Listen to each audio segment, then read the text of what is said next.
Iya, 100,6 Heartline FM, your family station. Selamat sore, Heartliner. Jumpa lagi bersama Timur Rantai di kesempatan sore hari ini. Dan seperti biasa, Heartliner, hingga 1 jam ke depan, Anda akan mendengarkan program Parenting with Heart. Menginspirasi Anda dengan hal mengasuh atau mendidik anak ya, Heartliner ya. Tentunya dengan hati ya, mulai dari latar belakang, kemudian penyebabnya, dampaknya, serta pencegahannya bagaimana. Nanti kita bahas tuntas di program Parenting with Heart. Nah, Heartliner, kali ini kita akan bahas tentang tema kita adalah baik menurut orang tua nih, tapi ternyata nih realitanya malah menghambat anak-anak kita nih, mungkin menghambat kreativitas salah satunya. Kok bisa ya? Kadang-kadang kita orang tua nggak sadar, kita pikir ini baik nih untuk anak-anak kita, tapi ternyata malah menghambat mereka. Nah, untuk itu seperti apa sih kendalanya, apa penyebabnya apa, dan bagaimana nanti solusinya? Kita akan membahas bersama narasumber kita. Saat ini sudah terhubung melalui online, ada Ibu Iliana Widodo MPDK AC sini, tim parenting dari Yayasan Busur Emas. Kita akan segera menyapa Ibu Iliana. Halo, Ibu Iliana. Halo Mas Timo, halo Hardliners. Selamat sore, senang sekali kita ketemu lagi di dalam acara Parenting with Heart. Saya berharap semua dalam keadaan baik ya, walaupun Amin. menghadapi tantangan, tapi tetap semangat. Amin. Apalagi ya, siap. Amin. Sehat selalu Ibu Iliana ya.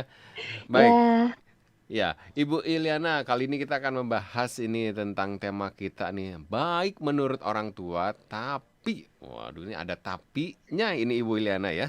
Kadang-kadang nih mungkin kita nggak sadar kali ya, tapi menghambat anak ini ya.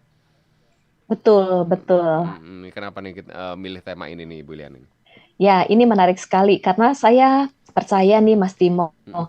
bahwa kita sebagai orang tua ketika Tuhan menganugerahkan kita anak-anak, Mm-mm. kita pasti senang banget. Wah Dan setiap pasti. orang tua di dalam hati terdalamnya, Mm-mm. kedalaman hatinya, ingin memberikan dan melakukan yang terbaik bagi anak-anak. Hmm. Namun ternyata seringkali tanpa disadari, hal yang dilakukan oleh orang tua menurut kita baik, ternyata bisa menghambat anak-anak kita. Nggak cuma menghambat kreativitas, namun juga ada hal-hal di dalam perkembangannya yang terhambat, kemudian Hmm. bahkan bisa bersifat destruktif bagi anak-anak. Jadi penting banget sebagai orang tua kita terus belajar dan juga kita perlu memahami dan menyadari hal apa saja yang menurut orang tua kita pikir itu baik, namun ternyata menjadi penghambat. Wow, ini ternyata banyak hal ya nih, Ibu Iliana ya. Hal apa aja yang bisa yang kita pikir orang tua baik adalah ternyata menghambat. Nah, berarti ini istilahnya ada perbedaan perbedaan prinsip ya, perbedaan pengertian antara baik dengan orang tua belum tentu baik juga untuk anak gitu, Ibu ya. Ya, baik menurut orang tua, baik menurut yang dilakukan orang tua terhadap anak menurut orang tua baik, namun ternyata hal tersebut dampaknya kepada anak belum tentu baik. Hmm, hmm, hmm, Penyebab. Dampaknya kepada Hmm, anak belum tentu hmm. baik ya. Dan ini hal-hal ini justru perlu dihindari sebagai orang tua. Kenapa nih? Kenapa harus dihindari nih, Ibu Eliana? Ya, kenapa harus dihindari? Karena bisa menghambat. Kemudian juga tidak menolong anak menjadi diri sendiri, tidak menolong anak untuk mencapai potensi terbaiknya. Kemudian tidak mendorong anak untuk menjadi seperti yang Tuhan Hmm, rancangkan. hmm, hmm, Karena hmm. kita percaya setiap anak itu unik, setiap anak itu Tuhan berikan talenta, Tuhan juga punya rencana, juga punya cita-cita. Lalu juga sebagai seorang anak satu hari akan bertumbuh dewasa, perlu memiliki kualitas ataupun karakter-karakter untuk menjalani kehidupan mandiri, mencapai tujuan hidupnya, membangun keluarga. Nah, kita sebagai orang tua, kita perlu mempersiapkan anak-anak kita satu hari nanti anak-anak menjadi mandiri dan hidup dewasa. Ini Wah. penting banget. Jadi ada beberapa hal yang perlu dihindari oleh kita sebagai orang tua nih Mas Timo. Iya, harus dihindari nih agar tidak Ya, terjadi. Istilah ini bisa dikategorikan sebagai miskomunikasi nggak sih, Bu Ilena? Jadi nggak ya, beda nah ya? kita langsung aja nih. Kita langsung aja apa yang seringkali dilakukan oleh orang tua, Contoh-contohnya tetapi gitu ya. ternyata itu menghambat anak. Yang pertama adalah sebagai orang tua, kita seringkali tidak mengizinkan anak kita mengalami kegagalan ya Mas Timo ya. Iya dong. Kasihan lah, Iyalah, cukup kita aja yang gagal gitu. Anak mah jangan sampai bet- gagal. betul. Bahkan kita berharap dan tentunya mendidik anak-anak kita supaya anak kita berhasil di masa Iya, depannya. bahkan lebih berhasil Namun, gitu ya. betul, bahkan lebih berhasil dari orang tua. Dan untuk kita mempersiapkan anak-anak untuk mencapai keberhasilan dalam hidupnya, justru saat kita mendidik anak-anak, kita perlu mengizinkan anak-anak kita mengalami kegagalan demi kegagalan loh. Dan Waduh. sebagai orang tua, Mm-mm. seringkali kita berpikir bahwa kalau seandainya anak akan mengalami kegagalan, anak akan rusak keberhargaan dirinya. Iya. Tapi justru itu tidak tepat jika orang tua tidak mengizinkan anak-anak kita untuk mengalami kegagalan. Nah, ada beberapa dampak nih, Mas Timo. Mm-mm.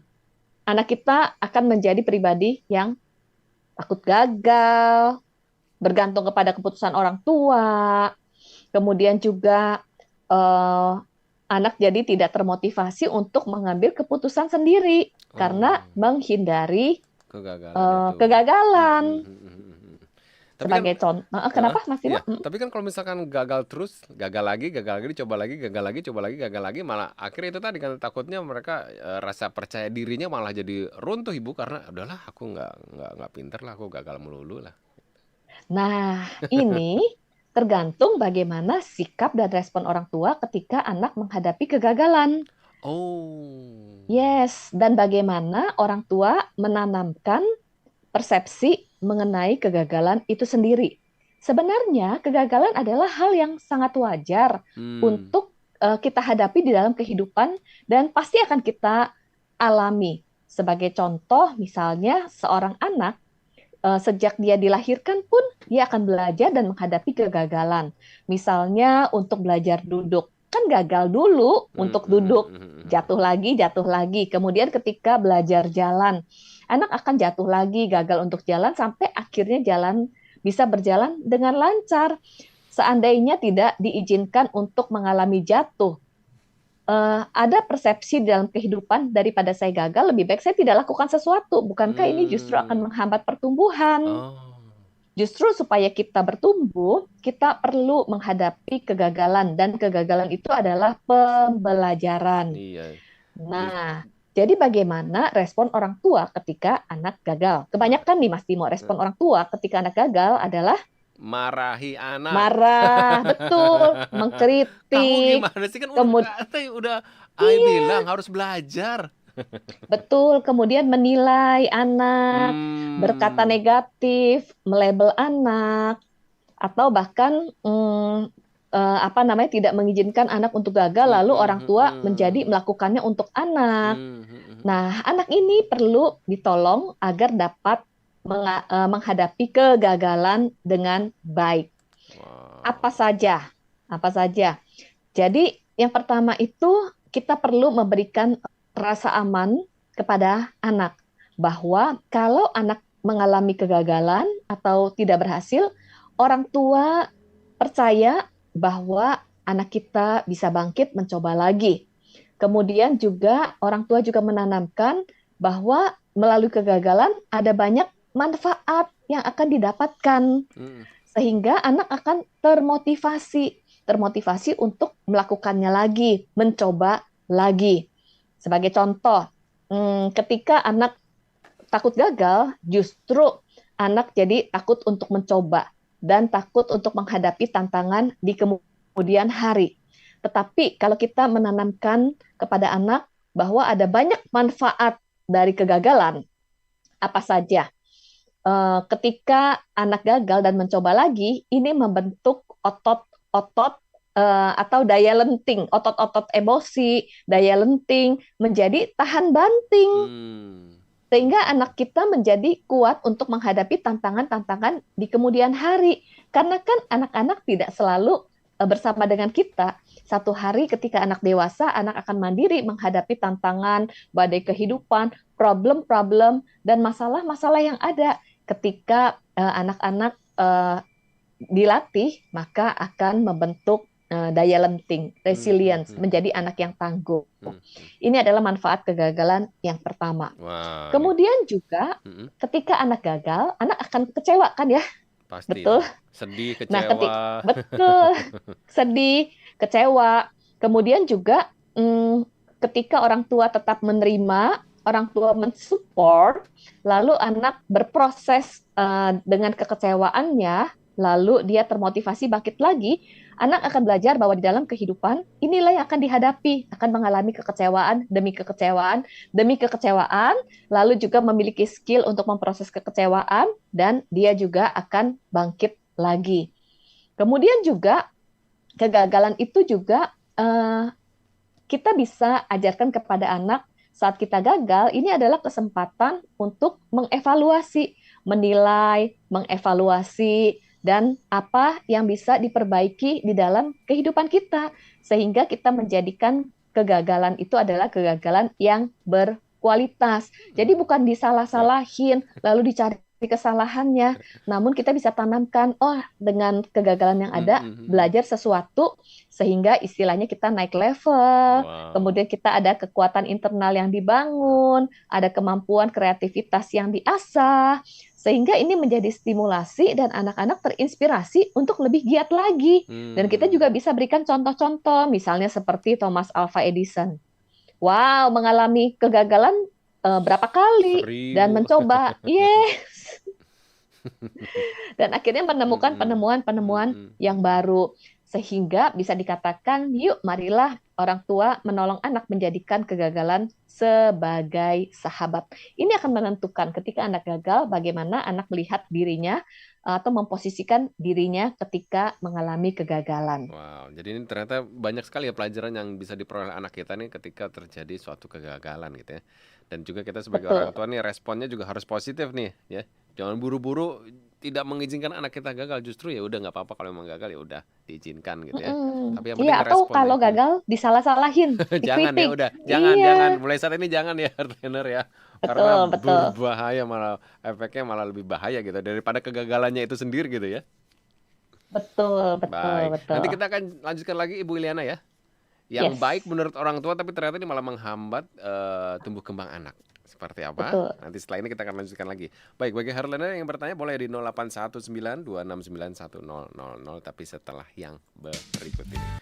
Ya, baik. Terima kasih Harlena. Saat ini Anda masih mendengarkan program Parenting with Heart dan tema kita masih tentang baik menurut orang tua tapi malah menghambat pertumbuhan atau tumbuh kembang anak nih Harlena ya.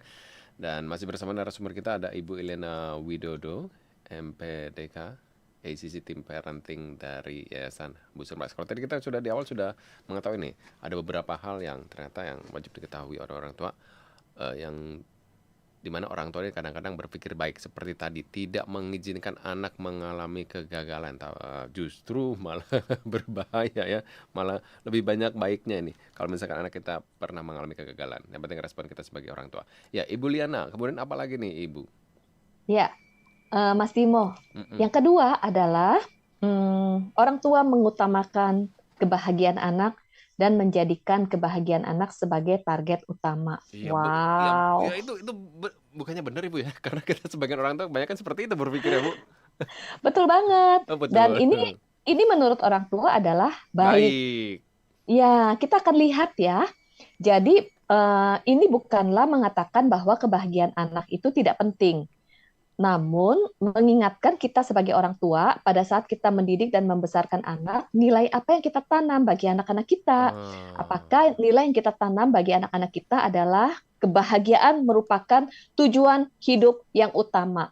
Apalagi jika kebahagiaan yang dicapai itu, jika kita memiliki mungkin mendapatkan apa yang kita inginkan baru bahagia, lalu kebahagiaan itu terkoneksi dengan kekayaan, materi, goal, kemudian tidak ada tragedi, tidak ada hal-hal yang menyakitkan, tidak ada hal-hal yang membuat kita tuh tidak ada problem, baru kita bahagia.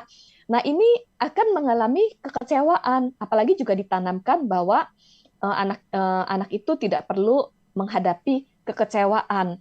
Jadi anak perlu belajar bahwa dalam kehidupan kita pasti akan menghadapi kekecewaan. Kita juga menghadapi proses dan juga ada tragedi. Lalu hidup juga kebahagiaan itu bukan dengan mendapatkan apa yang kita mau, yang kita inginkan.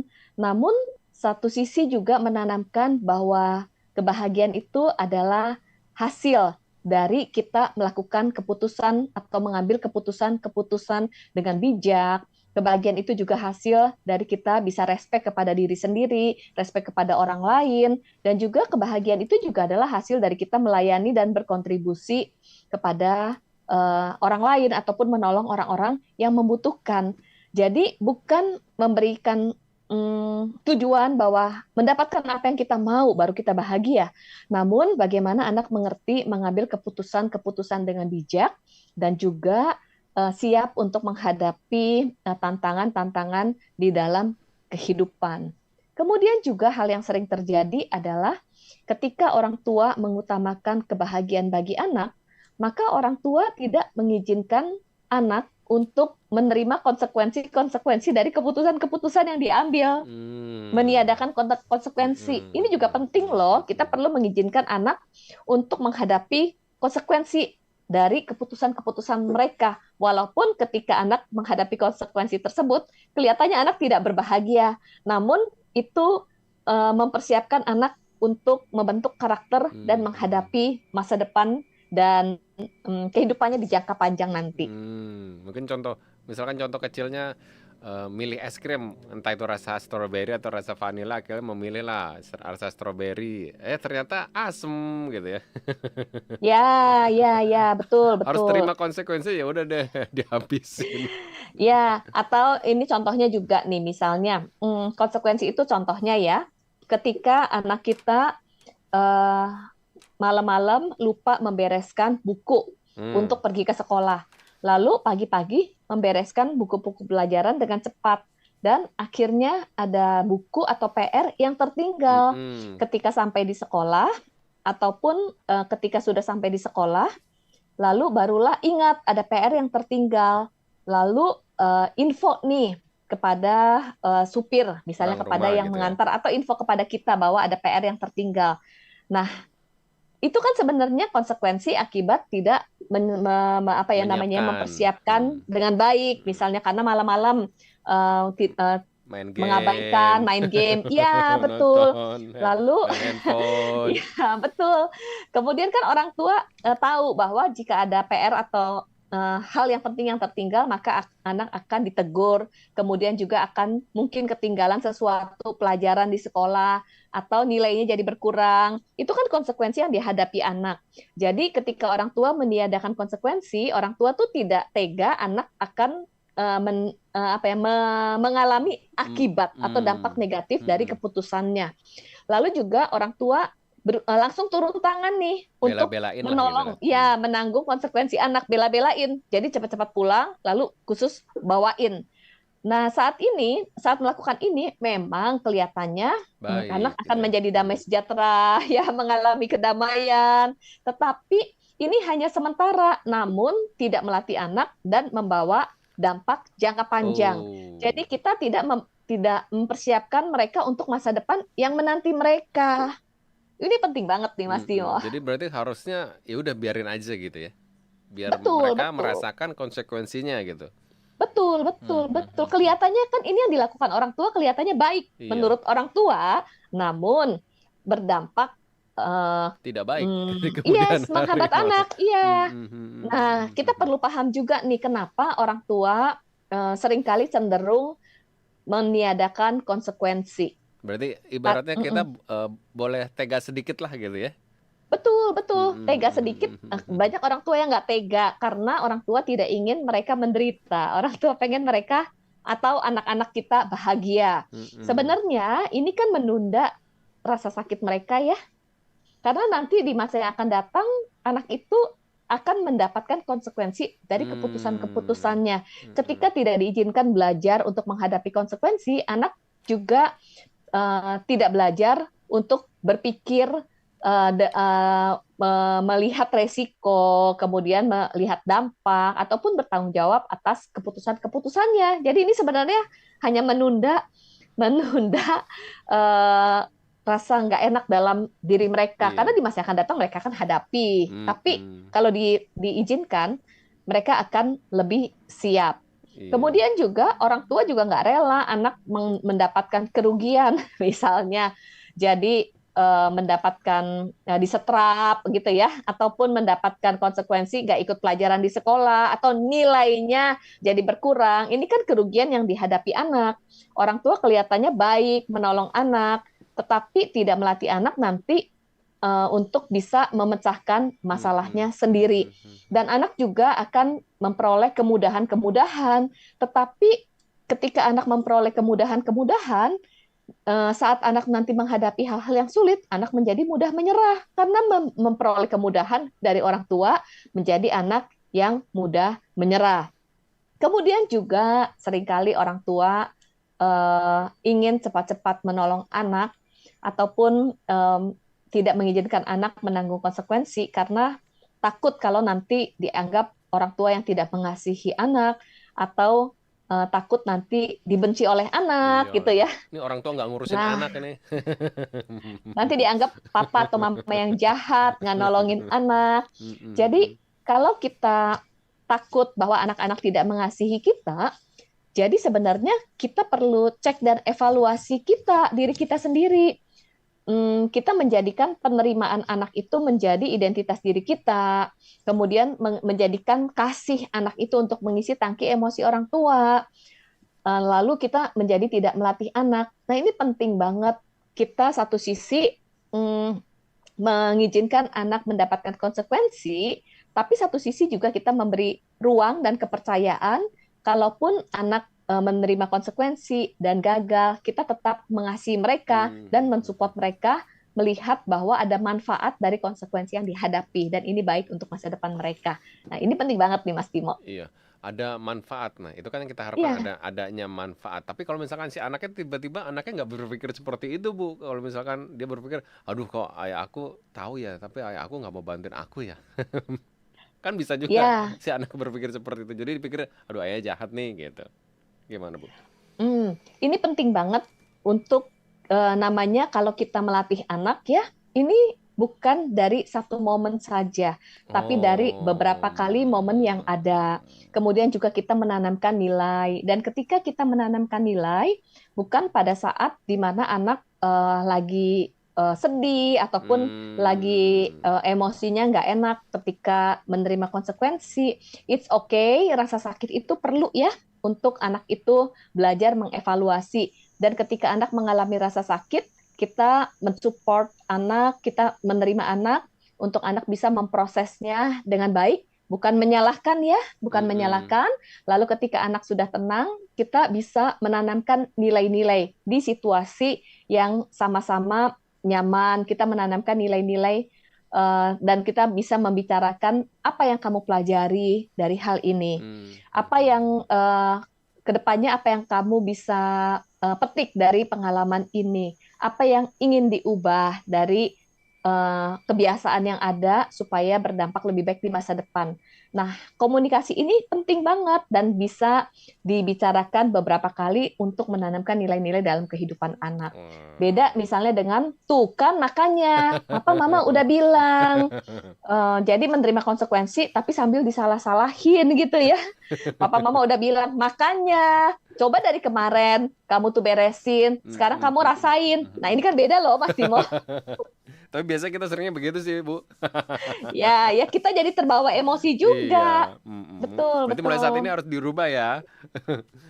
Dirubah ini caranya nih, Ibu ya. Ya, Baik, jadi yang kedua, tanpa sadar orang tua ingin anaknya bahagia bahagia. menjadi target utama dalam Hmm. kehidupannya. Kemudian yang ketiga nih, Apa apa nih, Bu? saja yang orang tua lakukan kelihatannya menurut orang tua baik, namun menghambat anak. Yang ketiga adalah over parenting. Apa Wah, tuh? Over parenting apa tuh? over parenting adalah orang tua ini sering tergoda untuk melakukan sesuatu bagi anak. Jadi ternyata melakukan sesuatu bagi anak itu jauh lebih mudah daripada mengajarkan anak untuk melakukannya. Contohnya apa nih, Bu? Misalnya, kalau misalnya mainan berantakan gitu ya, Mm-mm. terus udah gitu kita yang beresin. Kan Ya, biar lalu cepet, misalnya Bu. bikin PR susah, kita yang bantuin bikinin daripada mengajarkan anak. Lalu kemudian juga baju berantakan atau pakai baju lah dari anak masih kecil ya. Anak masih kecil kan belajar tuh, misalnya contohnya anak saya belajar pakai baju, pakai kancing. Ah, padahal mau pergi cepet-cepet tuh, lalu pakai kancingnya susah banget gitu ya, pakai kancing lama. Udah Iya, gitu pakai kancingnya salah terbalik gitu. juga lagi Di gitu atas sama di urutannya. bawah. Iya, kemudian kan udah gemes ya, udah waktu, terus udah gitu gemes. Kita lebih tergoda karena buru-buru, ya udah cepet-cepet sini deh, mama pakein atau Mm-mm, papa bantuin. mm-mm, Ini kan kita lebih mudah melakukan sesuatu untuk anak daripada memberi ruang kepada anak untuk berlatih skill yang mm. baru. Nah, ini sering kali. Ini kan dalam hal kancing, memakai kancing. Kemudian dalam hal PR, tugas di sekolah, kemudian juga misalnya konflik dengan temannya. Kita menyelesaikan konflik dengan temannya. Lalu ketika dia menghadapi kesulitan, kita cepat-cepat membantu. Ini Hmm, kelihatannya orang tua baik, kelihatannya membantu, tapi ini menjadi over parenting, hmm, hmm, melakukan hmm, sesuatu yang sebenarnya anak perlu latihan untuk melakukan di dalam kehidupannya. hmm, Ada lagi misalnya terus menemani, padahal sebenarnya anak kita bisa sendiri. Kemudian terus-menerus dianterin, padahal ada kalanya anak kita perlu belajar untuk pergi sendiri, ataupun mengambil keputusan buat anak. Kita tuh merasa keputusannya nanti takut salah, terus kita yang ambil keputusan, kita beri nasihat, lalu ambil keputusan, sehingga anak nggak belajar berpikir untuk dirinya hmm, hmm, sendiri. hmm, hmm, hmm. Jadi ini emang orang tua harus memberi ruang ya kepada anak untuk boleh melakukan segala sesuatunya meskipun nanti Betul. endingnya salah ataupun responnya kurang baik gitu ya. Betul, Hmm, betul. hmm, hmm. Jadi, apa dampaknya? Sehingga anak jadi nggak bertanggung jawab atas hidupnya sendiri karena apa-apa dilakukan oleh orang tua. Waduh. Kemudian juga anak bisa menjadi malas karena memiliki etos kerja yang nggak baik. Lalu tingkat kreativitasnya juga karena nggak ada daya juang. Kan kalau misalnya menghadapi tantangan, menghadapi masalah, lalu bergumul, anak akan dilatih lah ya, dilatih untuk memikirkan dari sisi yang berbeda, untuk mengeluarkan apa yang ada di dalam dirinya. Ini kan menolong untuk berpikir kreatif Hmm, hmm, gitu. hmm, hmm. Tetapi seringkali orang tua nggak mengizinkan anak tuh sampai kelihatannya, aduh susah amat ya gitu ya. Terus berpikirnya tuh susah, terus kelihatan stres. Padahal sebenarnya stres itu akan memicu untuk produktivitas kita tuh meningkat. Stres itu juga akan Hmm. memicu kreativitas. Dan kalau kita terus-menerus melakukan buat anak, anak jadi bergantung, nggak mandiri. Waduh. Lalu juga hmm, eh, daya tahan bantingnya, ketangguhan Hmm, hmm. atau Resilient. kemampuan Hmm, tahan otot hmm, tahan bantingnya itu tidak terbangun. hmm, hmm, hmm, Jadi hmm. penting banget. Jadi lemah gitu ya. Nah, Ya, makanya harus dididik mulai mulai dini ya hardliner, jangan apa-apa kita orang tua yang menghandle gitu ya. betul, Harus betul, kasih betul. kesempatan buat anak. Baik, masih ada tiga lagi Ibu ya, nanti dijelaskan setelah yang berikut ini Ibu ya. Yes.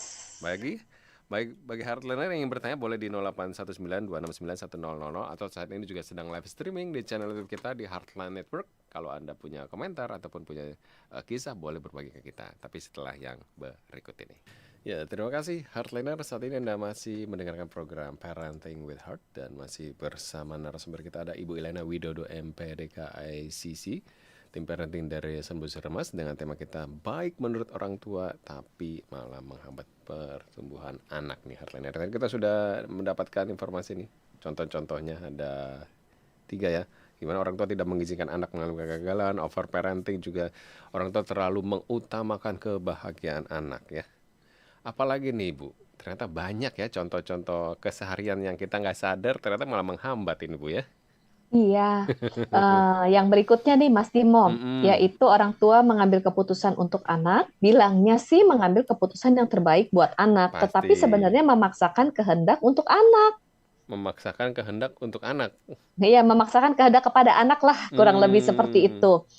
Jadi ketika anak melakukan sesuatu, motivasinya adalah karena terpaksa. Dan anak hmm, juga melakukan karena takut kepada orang tua, takut dimarahin, kemudian takut tidak diharga apa ya istilahnya, takut ditolak oleh orang tua, takut dikritik oleh orang tua, takut disalahkan oleh orang tua. Jadi anak melakukannya dengan terpaksa. Orang tua sih bilangnya seringkali nggak memaksa, bilangnya bahwa ini untuk yang terbaik bagi Mm-mm, anak mm-mm. gitu. Untuk terbaik Jadi untuk kalau kamu loh, ya, nak, gitu. iya benar. Apalagi ini dalam konteks apalagi ketika anak-anak memasuki usia remaja ya, di mana anak usia remaja mulai belajar untuk berpikir dan mengambil keputusan-keputusan untuk dirinya sendiri. Ketika orang tua memaksakan kehendak untuk keputusan anak, jadi anak-anak termotivasi bukan karena dari dirinya sendiri, bukan karena mereka paham kenapa mereka mengambil keputusan tersebut, bukan karena mereka tahu talenta mereka, bukan berdasarkan tujuan di dalam hidup mereka, dan juga mereka melakukannya bukan dengan kesadaran bahwa ini loh yang saya lakukan sesuai dengan kemampuan saya dan bukan dari gairah ataupun dorongan diri sendiri. Jadi motivasinya bukan dari internal, padahal energi yang sehat yang membuat bertumbuh, kemudian yang membuat bersemangat, lalu membuat anak itu belajar sesuatu yang baru, menghasilkan kreativitas, itu adalah motivasi dari dirinya sendiri.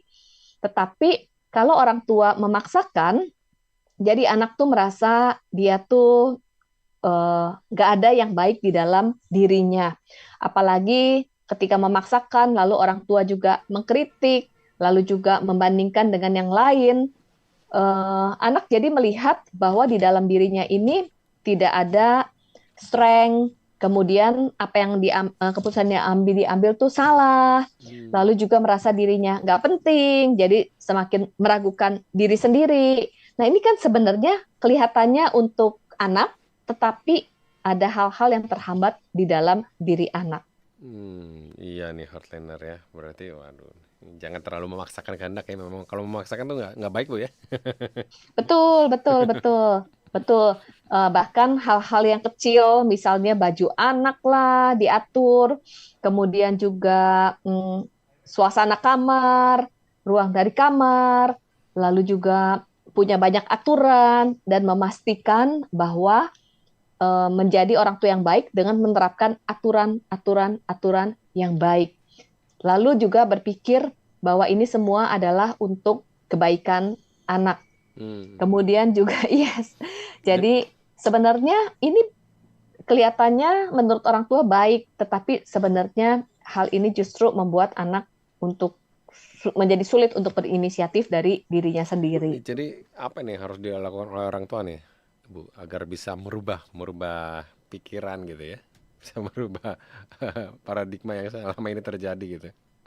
Ya, yang benar-benar perlu dipahami adalah bahwa ketika Tuhan menitipkan kita anak, Hmm. Tuhan tuh pasti punya rencana. Kan kita percaya bahwa ada Tuhan yang mengendalikan kehidupan kita, yang menyertai kehidupan kita.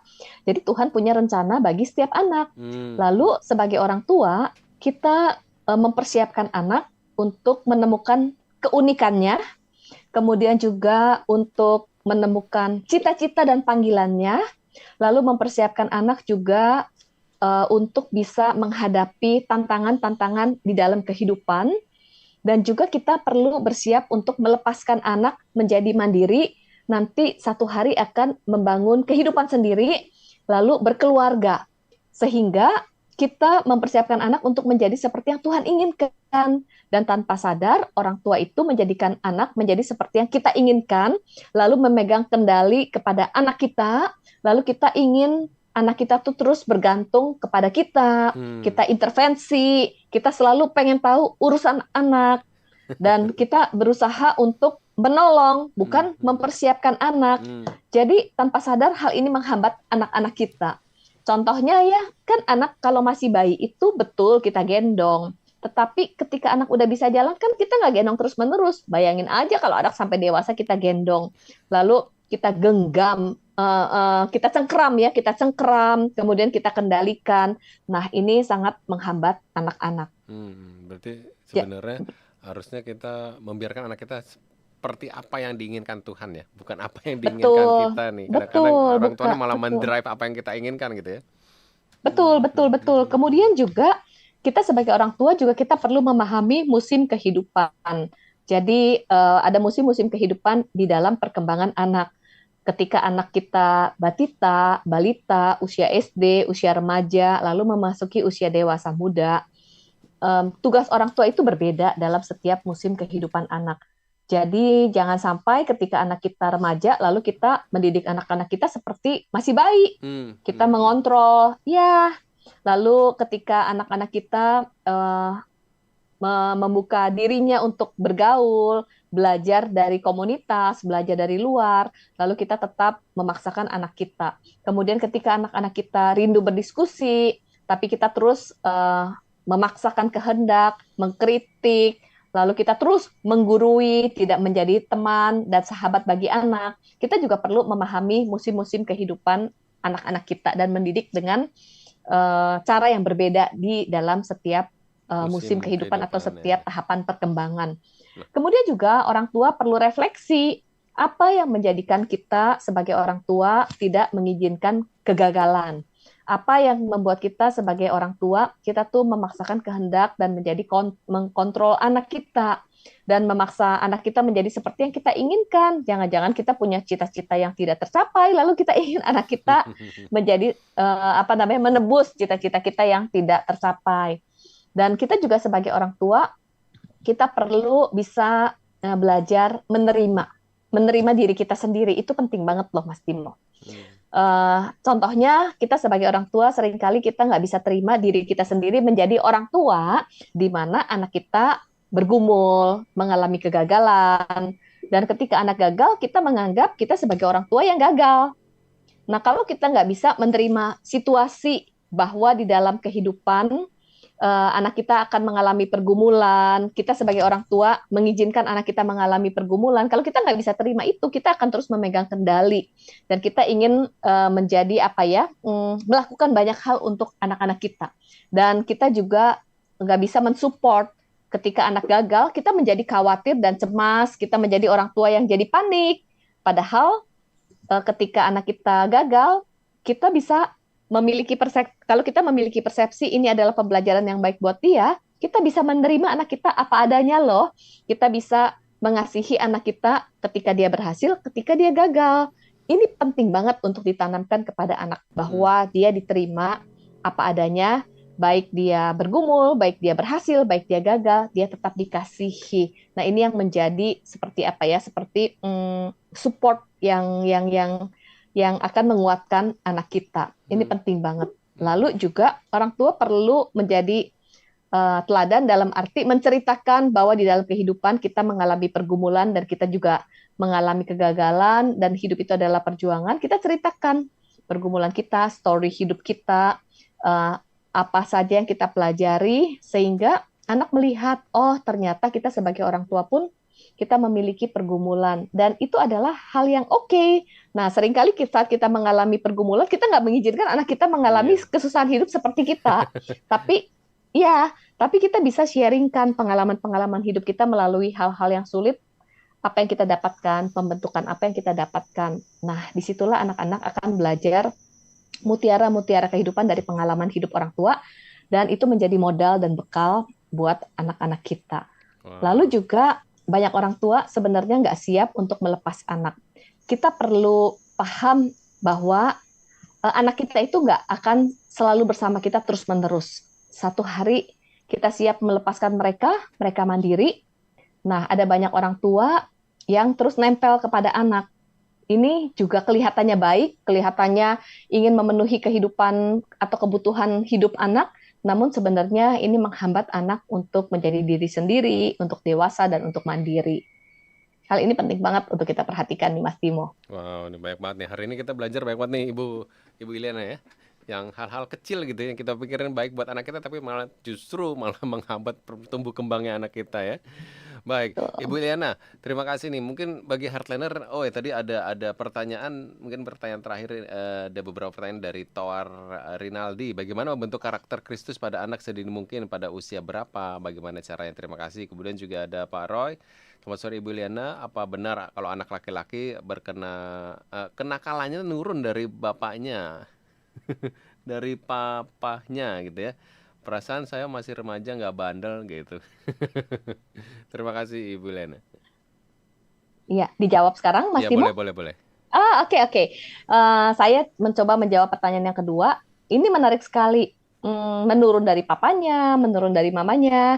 Eh, ada satu hal yang perlu kita pahami tentang family pattern atau family tree. Dan memang benar banget bahwa apa yang ada pada orang tua, sifat orang tua, kebiasaan orang tua, ketika anak hidup dengan kita, kan anak akan melihat pola dan model itu akan terserap di alam bawah sadar dan itu yang akan dilakukan oleh anak-anak kita. Itu benar banget. Dan apa yang diserap dari anak-anak kita itu dari papa dan juga dari mamanya. Dan seberapa persen itu juga eh, masing-masing bisa berbeda-beda. Itu pertanyaan yang kedua ya. Lalu Mhm. pertanyaan yang pertama, bagaimana mendidik anak di dalam Kristus? Mulai dari sejak di dalam kandungan, kita mendoakan, lalu juga kita menjadi teladan. Lalu penting sekali di dalam mendidik anak-anak juga bagaimana relasi orang tua dan anak. Kita menciptakan suasana yang secure bagi anak untuk pertumbuhan. Karena seringkali karakter anak menjadi buruk atau perilaku menjadi buruk karena sebenarnya ada masalah emosional, kemudian Hmm. emosional emosi anak yang tidak terproses, kemudian tangki emosi anak yang defisit, lalu juga kita nggak menanam value. Nah, hal-hal tersebut penting banget itu menjadi tugas orang tua. Dan nggak cuma satu tips, tapi beberapa hal. Dan kesimpulannya memang menjadi orang tua itu bukanlah hal yang mudah ya. Sebagai orang tua juga kita terus belajar, kita terus belajar, kita terus belajar memperlengkapi diri kita. Nah, salah Semoga satu bisa menjawab ya. ya, terima kasih. Nih, salah satunya untuk orang tua bisa belajar adalah dengan program Parenting with Heart ini yang Yes, betul didengarkan. banget. Baik, Ibu Ya, Iliana, terima kasih nih. Mungkin ada bagi Heartliner yang ingin bertanya lebih lanjut nih, Ibu Iliana, bisa menghubungi kemana nih? Bisa menghubungi Yayasan Busur Emas, Mm. bisa juga menghubungi nomor handphone 0815 911 4151. Baik, sekali lagi terima kasih Ibu Iliana ya. Ya, Kita terima ketemu kasih juga lagi. Mas Timo, Hardliners yang sudah bersama-sama dan juga berpartisipasi dalam acara ini. Sukses selalu ya. Siap, sama-sama Ibu Ilena ya. Demikian Heartliner perbincangan kita bersama Ibu Ilena Widodo terkait dengan topik kita ya, baik menurut orang tua tapi malah menghambat tumbuh kembang anak. Jangan khawatir, share kisah bisa ditonton ulang di channel kita di Heartline Network dan linknya bisa Anda bagikan kepada orang yang Anda kasih. Saya Timo Ardanto undur diri, keep on growing and never give up. Terima kasih.